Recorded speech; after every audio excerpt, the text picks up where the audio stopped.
they've been doing this for 35 years. That started as an estate planning. They did wills and trusts only. And then 25 years ago, we became a full-service trust company. And so that's one of those things where they just added more to what we can offer for you folks.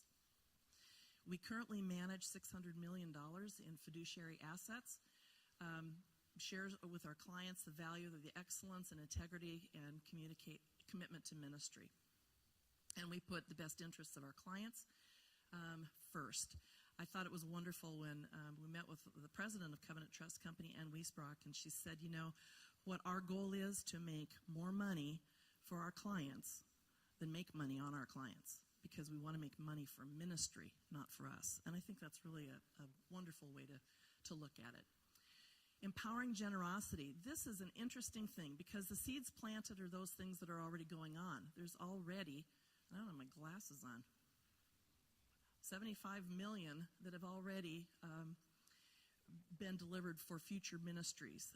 And Covenant Ministries, there's about 6 million. That 75 million is just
give and give cheerfully.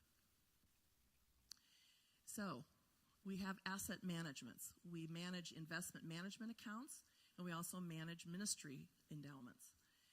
We have the trustee services, so we serve as trustee for individual trusts and the endowment funds and the individual retirement accounts, or the IRAs. We have the financial services, and we work one-on-one with you folks to implement your overall financial gifts and legacy plans. I meet with people on a weekly basis. We're putting together their trusts or their wills or that kind of thing. And so that's a one-on-one sort of thing. And then we facilitate gifts of stock to ministries and gifts of real estate. Your ministry can encourage people to consider creative giving. Some of this will be when you no longer need the money. That's kind of a painless way of giving it, and yet it's wonderful to see what happens with the money that you leave in your estate to your church and your ministry. And we're good stewards of the funds that have been entrusted to us. Establish an investment management account with Covenant Trust for your ministry funds. We can establish an endowment fund to provide future income for your ministry. The endowment fund provides a stable future income. So the principal remains intact, and only the income is used for the ministry. The payouts benefit the programs designed in the endowment. So you can say, I want to do an endowment for the church building. I want to do an endowment for youth ministries. And so the money coming out of those endowments is used just for what you intended it to come for. Yeah, you know, the endowment, that word just escaped my vocabulary for many, many years. When I first, when I finally understood what an endowment was when the Gallo Center of the Arts was built. And this large amount of money, I think it was $15 million, came into this endowment fund. I thought, well, you know, what's that? Well, that's a couple of wealthy families in the area and the county as well, giving a lump sum of money, and then the interest derived from that lump sum. So do the math on 15 million. Let's just say 5%, kicks off 5% a year.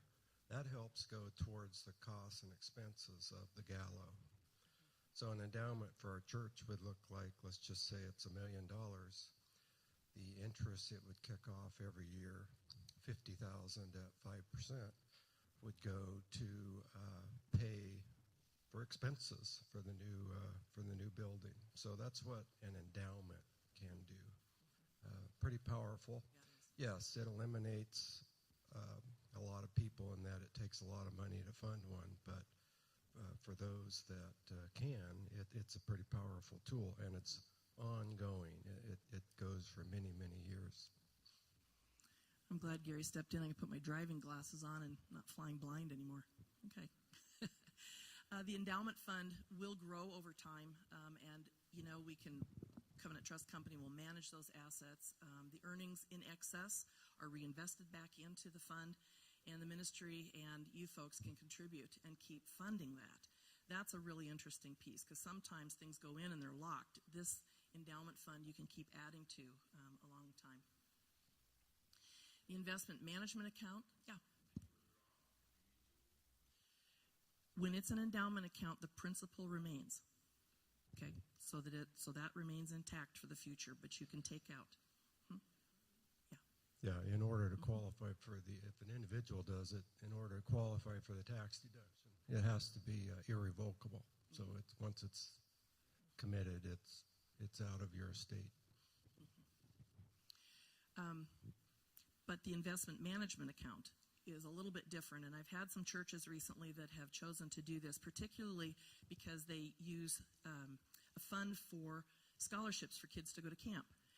But sometimes there's not a lot of kids going to camp, so they don't need the exact percentage out every year. So what they've decided to do, like in a chick year where they're going to need a lot more money to get the kids there, they decided on an investment managed account where they can actually take out the amount that is needed. And on a year when they don't need it, they don't take anything out. So there are a lot of different ways that we can help and do things for your ministry that will work for the needs that you have. So the additional funds can be deposited any time.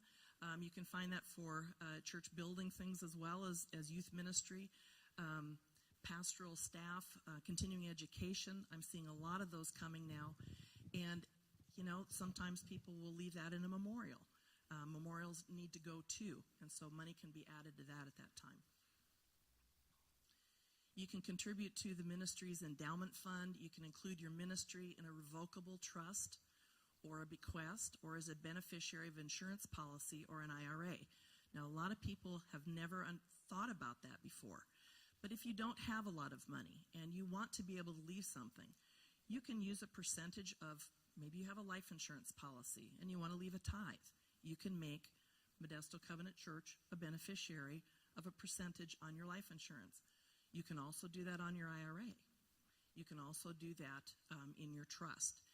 And Covenant Trust Company, because we are working with our covenant churches, if you designate a tithe of 10% or more of your estate, so when you no longer need the money, to a covenant ministry, Modesto Covenant Church, then we pay the lion's share of getting all of the documents taken care of. Sometimes there's no cost at all if it's a very simple will or a very simple trust. But we want to enable your generosity the best that we can. You can establish a charitable gift annuity or a charitable remainder unit trust to benefit both yourself and your ministry. So let's see how this goes. So there are the legacy gifts for ministry: the revocable trust, the will, and the IRA, the insurance policy, and that's just as simple as putting your ministry on as a beneficiary. Gary, you're up.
It's not day-to-day thinking, but it's very easily done to name a charity, no different than naming a son or a daughter.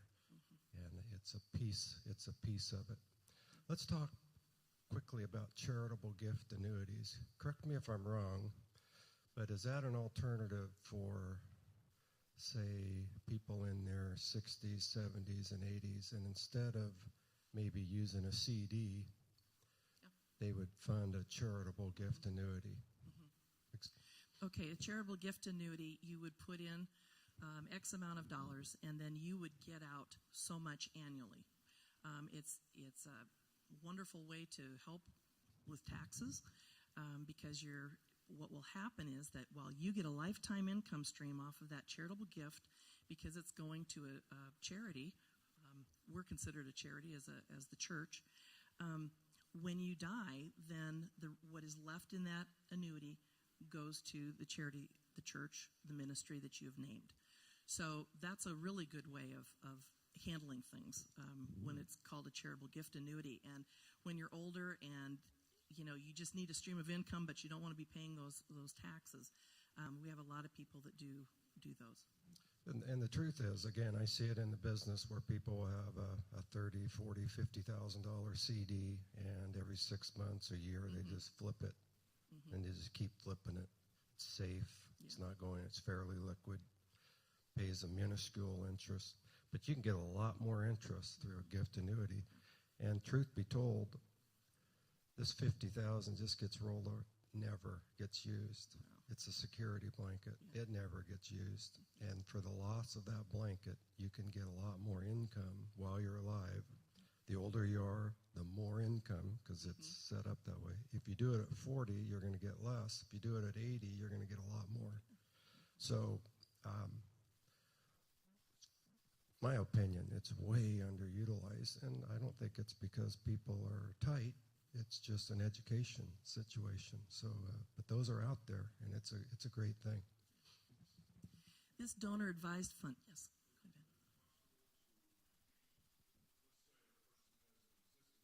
Go ahead.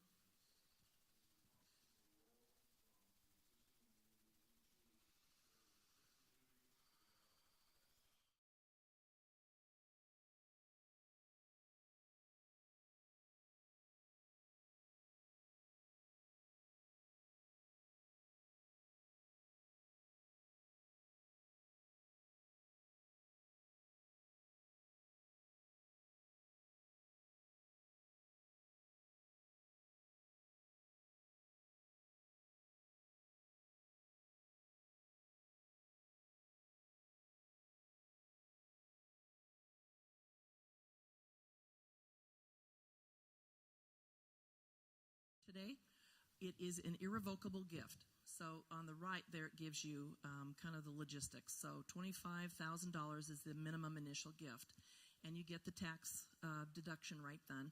And the gift is invested and grows tax-free. Now, at any future time, you, the donor, request distribution from the account to various favorite charities. So maybe you're starting a building program, and there's a need for some money. You can go to this fund and say, this is where I want some of that money to go, and you can take out a minimum of $1,000. And you can always add in, but you always add in a minimum of $10,000. Now, I don't really know why they're doing that, but the wonderful part is you're advising, you're doing it, you're not, it's not just in a fund someplace being used and decided on by other people. It's your donor-advised fund. And it gives you some wonderful tax advantages and some flexibility that you might want. Here's the charitable gift annuity. This is a really win-win for both you and for the ministry. So you would fund the gift annuity with cash or stock and designate a covenant ministry of your choice. So your church here in Modesto, maybe. The donor receives you receive the attractive payout rate for life, charitable contribution tax deduction, and tax excludable income for a period of years. So at a donor's death, the designated ministry receives what's left in that account. Okay?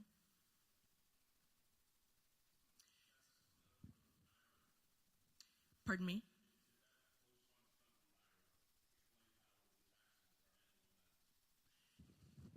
that's not good for Yeah, deferred money. Has to be non-IRA assets. yeah, yeah. So here's kind of an example of what Susan at 75, what that would look like for her, putting in $25,000. So she gets a tax deduction of $10,254 for her gift.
So Gary's got some things to pass out now.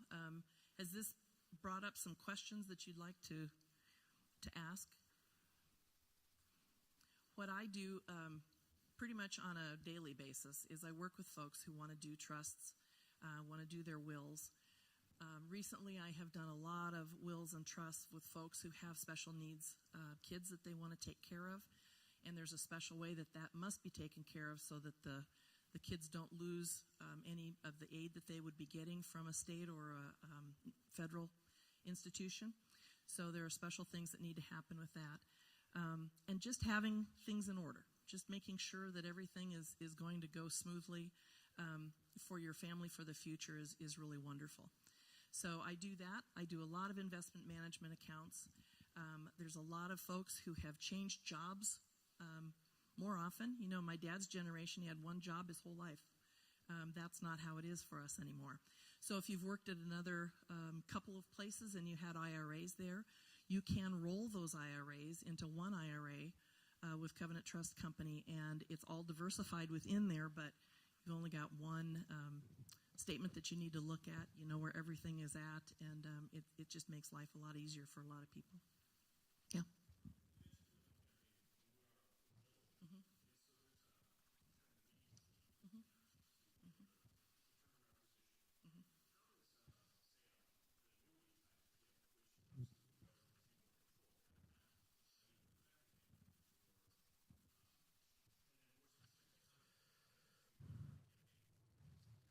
Okay.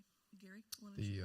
The annuity, yeah, there's some of the ideas that we're talking about here, the methods of doing this are, yeah, they're delayed. So it's about starting today and down the road they'll come to fruition. If they're on the church's balance sheet and they're irrevocable, however, when we go to get a construction loan, they will be counted as assets that can be held as collateral. So today, that's a positive, but in terms of cash flow, not so. So that's how the annuity piece would happen. It's about, well, you go to any nonprofit or university or so on, you know, their alumni department and keeping gifts coming. You know, we don't really, we haven't really had exposure of that here at Covenant Church, so it'd be good to get something like that started. So the annuity concept here, idea, would play into something like that. As far as cash that we could use within a week, on this sheet I listed 7 of what I believe are the most common or able ways that we as a church body could give within the next few months. Most of these are very liquid. Some, of course, are a little later, but within a 6 to 12-month period, a lot of these are very possible. So the very first one there is gifts of appreciated securities. You have 1,000 shares of Apple computer at $100. You know, I should maybe do 10 shares at $10. So you got a $100 cost basis, and it's grown to 1,000, and so now you have $100 that you paid for it, but it's worth 1,000. So you have a $900 unrealized gain, right? If you were to sell it, you would realize it, and you'd have a $900 gain. You'd pay property or capital gains taxes on that, most likely. Well, if you didn't sell it and then give it to the church, but simply took those shares and through one form, you just send them to your broker, maybe Schwab, maybe Ameritrade, maybe anyone. Your broker will deposit them in Modesto Covenant Church's account. They will immediately sell those shares, and then you'll get a letter from the church stating how much your gift was. Okay, so it's very simple. I do it in my office all the time. If you need me to help you talk to your broker, let's just say you're with Charles Schwab online and you've got some stock and you want to do this. I have no problem conferencing in you and them and coaching and helping this process. I do have the Covenant Church account here with me at LPL Financial. So it's very easy. I just go into the church account and immediately liquidate the shares, and it just becomes cash. Okay? So that's a very simple, easy way, and you avoid tax. Now, you know, your first thought is you're going to sell those shares and then write the check. But once you do that, you don't enact the gain. You have to transfer the shares to the church account. Okay?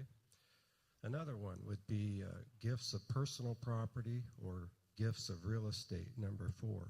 If you have an old vacation home that maybe is, you've used it and maybe the days are coming where you're thinking about selling it. Maybe you have a rental property you've had for years. Maybe you've got multiple rental properties. I know people have got more than 10. And if they were to peel off 1 or 2 of those and just simply give it to the church, again, the church has to become a property owner for, in the case of real estate, probably a couple of months until they have a chance to then sell it. But you're going to give it to the church. You're not going to sell it first and write the check. You're going to give it to the church.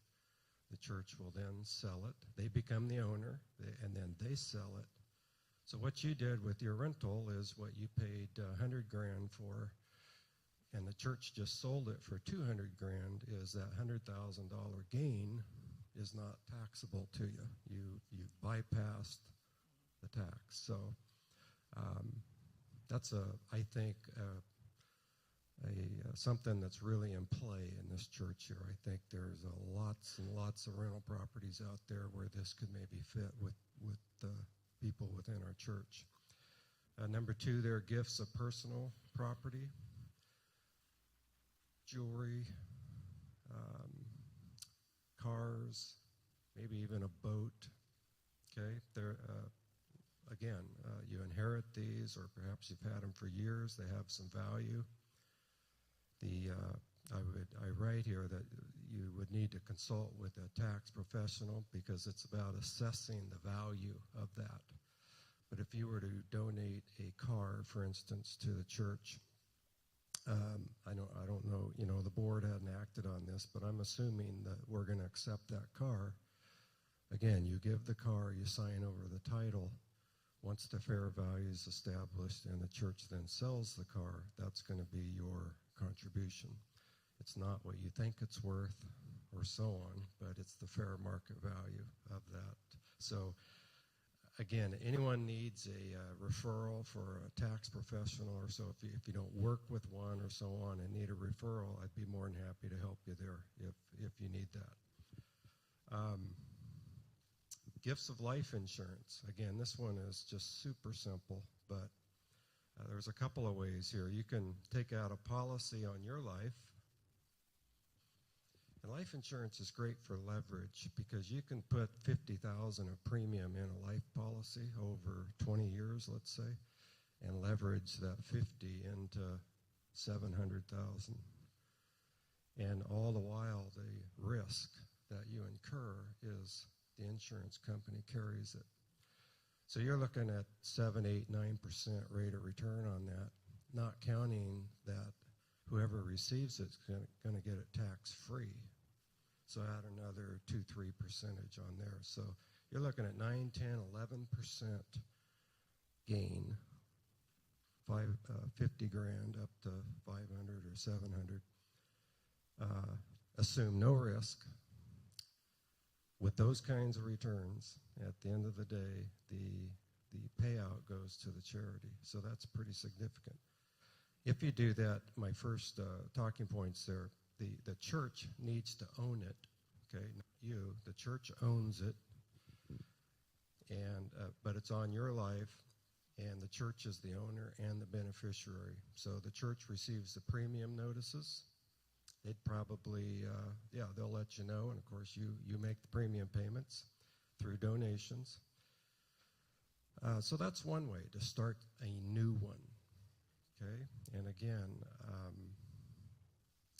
I think there's people that would be willing to consider this, doing a life insurance policy for the reasons I just mentioned here. Little money now, big payout later. The other one is, probably most of us in this room, we have a life policy. You can change your beneficiaries anytime you want. If you own it, you can change it. So rather than maybe your 2 or 3 kids as beneficiaries, name the church as a partial beneficiary of an existing life policy that you have. We don't think about that much, but you can. Call the agent who sold it to you or who has it, the agent on your statement, and tell them what you want to do. And it's a signature on one form, and it's done. The other one there, 5, required minimum distributions. If you're over 70 and a half and you own an IRA, the Uncle Sam requires that you take a percentage of your IRA and take it out. In other words, you're going to pay tax on that amount that you take out. So it's been deferred for many years, but now they say you must take some out, and of course, you have to pay tax. A lot of people in this predicament, they only take it out because they're required to, not because they need to. Well, you could, here's an idea. You can take that money out, pay the tax on it, and buy a life policy with the amount you're taking out. You don't need it. You're taking it out because you're required to. So you can use those premiums, buy a life policy, name the church as a beneficiary. So there's an idea. Or you can simply, instead, just like our appreciated taxes, securities, you can move the money from your IRA directly to the church. Again, you don't take it out first and give it, no, you move it straight to the church first. There's a form for this, very common. And then the church, of course, gets the money. And then you don't have to claim that amount you give as taxable income. Okay, and we all know that money that comes out of an IRA is taxed at ordinary income. It's not taxed at capital gain rates. So most of the time that's higher for people. So it's a better benefit. So that 10 grand comes out that you really don't want, but you have to take, goes to the church, and you just made 100,000 for the year. Instead of claiming 110, no, it's still at 100. Okay? So the RMD distribution law is pretty flexible there in that there's a couple of ideas, options there that you can do to leverage up that and make it work for you. I will say Congress has not, the last year or two, Congress has retroactively okayed that process that I just told you about. They have not done it yet for 2014. We're assuming they will, but we don't know, of course. Regardless, if you take it out and give it straight to the church, it's still going to be you would have to claim it as income if they don't reenact it, but nonetheless, it's a benefit. Okay. Number 6, we've gone over. Number 7, just the good old-fashioned when you're having your will or trust done and you want to leave X to a charity, that's where you do it. It's just the very simple, most common way you're doing your estate, and your executor, your guardian, is going to liquidate your estate, going to sell your house, cars, this and that. The 4 kids are each going to divide up 700 grand, and because you put in your will and trust that no, 20% is going to charity, now they're not going to divide the 7.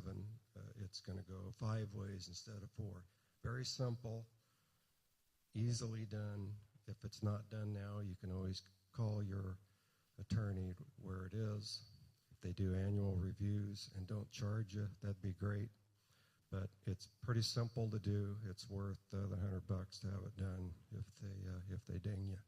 So, any questions about any of this that I've gone over? Again, I think on this page, these are 7 areas that I think are the most simplest ways that we can do things right now.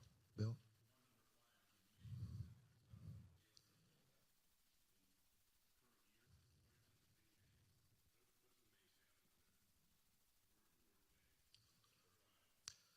Well, it may be taxable to you. If you're in a low income bracket, you don't pay taxes. Yeah, we have more people in this country not paying taxes than do. So you may be in a bracket that you're not paying any taxes, and if that's the case, even your RMD amount may not put you in a taxable bracket. So that's why I put may there. It's not absolute.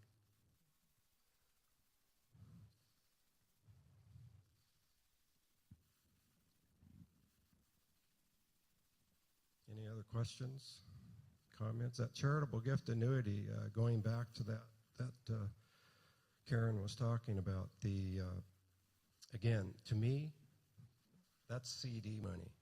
That's money that people are flipping CDs at the bank because they don't want to invest it, rightfully so. It's not for that. It's not an investment. It's rainy day, so on and so forth. But to carve out some of that, put it into this annuity, get a lot better return, all in exchange for giving up control of it. That, to me, is a real enticing way to give money, good cause. You get a nice income from it, much better than you would CD. And it's going to last your entire life. Plus, you get a nice tax benefit from it, too. So that's a real attractive one that I see that we talked about here today. And again, any of this that you would like to talk further on, I'd be more than happy to talk with you about it one-on-one. If you want to talk to Karen directly, feel free. If you want Covenant Trust to handle all of the transaction, perfect. That's why she's here. That's what Covenant Trust does. If you already have a relationship with a broker, with an attorney, with a CPA, then use them.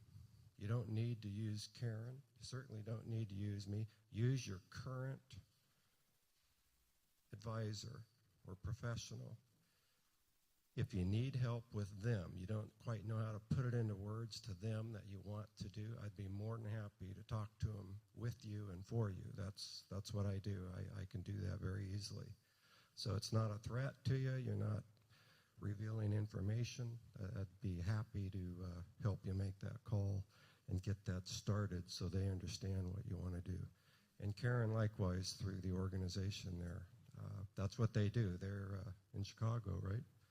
They have pros right there that can deal with all of this that we're talking about. On the, one last thing, on the appreciated stock, your broker that you are with, they need to initiate the transfer. So you call them and say, I want to donate 500 shares of Bank of America stock to Modesto Covenant.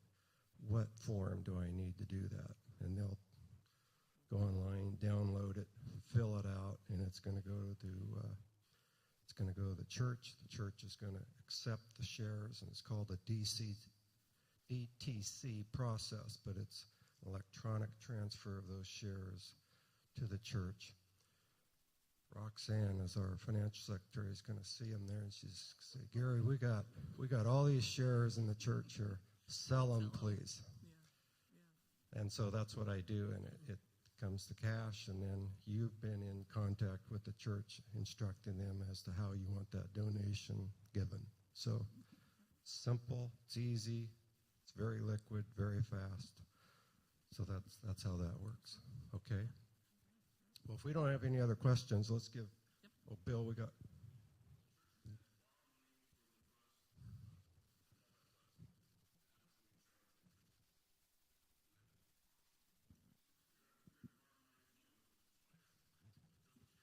That's National Covenant Properties. That's our cousin organization. Yeah, that's a different We're organization. Covenant Trust Company, and they're National Covenant Properties. Right.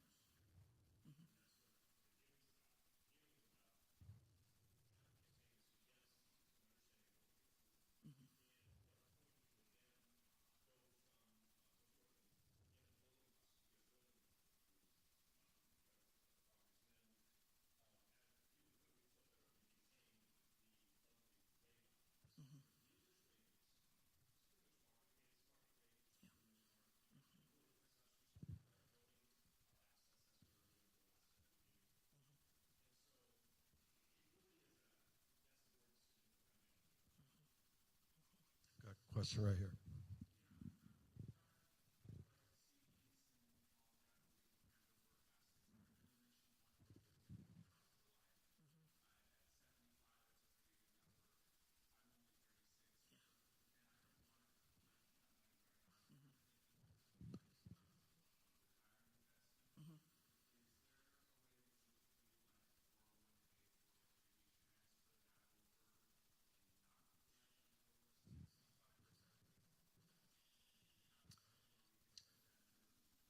could be within a pooled fund within Covenant Trust if they hold IRA assets. So Karen would have to find out if they do. I'd have to ask that question. The other issue is your 401k, if they allow what you call in-service withdrawals. You're still working. Normally, you can't take money out of a 401k other than a loan until you've ceased working. Some plans allow to do it while you're working with certain parameters that are met. So you could, let's say you got $100,000 in your 401k and you want to take $50,000 out, put it in a pooled income fund. You'd have to check with your HR person to see if your plan allows for that. Yeah. A lot of them don't allow for it, and if they don't, it's mute. But if they do, then you may have something with Covenant. Sure.